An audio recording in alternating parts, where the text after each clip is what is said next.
নমস্কার বন্ধুরা, অনেক দিন পরে আবার একটা শর্টস নিয়ে হাজির হলাম। অনেক দিন ধরে ইউটিউবে কোনো ভিডিওই আর দেওয়া হয় না, কারণ কাজের চাপে সেটা একটু তো কাজের চাপ রয়েছে, আর তার সাথে অনেকটা পরিমাণ কুড়েমিও রয়েছে, যার জন্য আর ইউটিউবে ভিডিও দিয়ে ওঠা হয় না। তো যাই হোক, অনেক দিন পরে আবার হাজির হলাম। আমি আর আমার দিদি গেছিলাম এখানে একটা রেস্টুরেন্ট এখানকার নতুন খোলা হয়েছে, সেখানে গেছিলাম। সেটার নাম হচ্ছে বৈঠকখানা। তোমরা চাঁচলবাসীরা হয়তো এখন অনেকেই এই নামটার সাথে পরিচিত, অনেকেই হয়তো এখানে গেছো। আর কারা কারা গেছো সেটা অবশ্যই আমাকে জানিও, আর কি কি খাবার খেয়েছো সেটাও জানিও। আর আমরাও ওখানে গিয়েছি, তো না খেয়ে তো আসা যায় না। এটা নিয়ে আমার দুবার যাওয়া হলো, একবার মায়ের সাথে গিয়েছিলাম আর একবার দিদির সাথে গিয়েছি।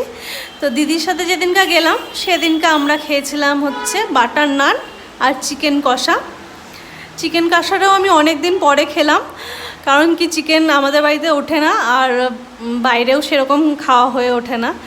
তার জন্য চিকেন কষাটা অনেক দিন পরেই আমার খাওয়া হলো, কিন্তু খুব সুন্দর করেছিল, খুব ভালো রান্না করেছিল। তোমরা কে কে চিকেন কষাটা ওখানকার খেয়েছো অবশ্যই জানিও। খুব স্পেশাল লাগলো আমার খেয়ে, আর আমার ওখানকার ভিতরের পরিবেশটাও খুব ভালো লেগেছিলো।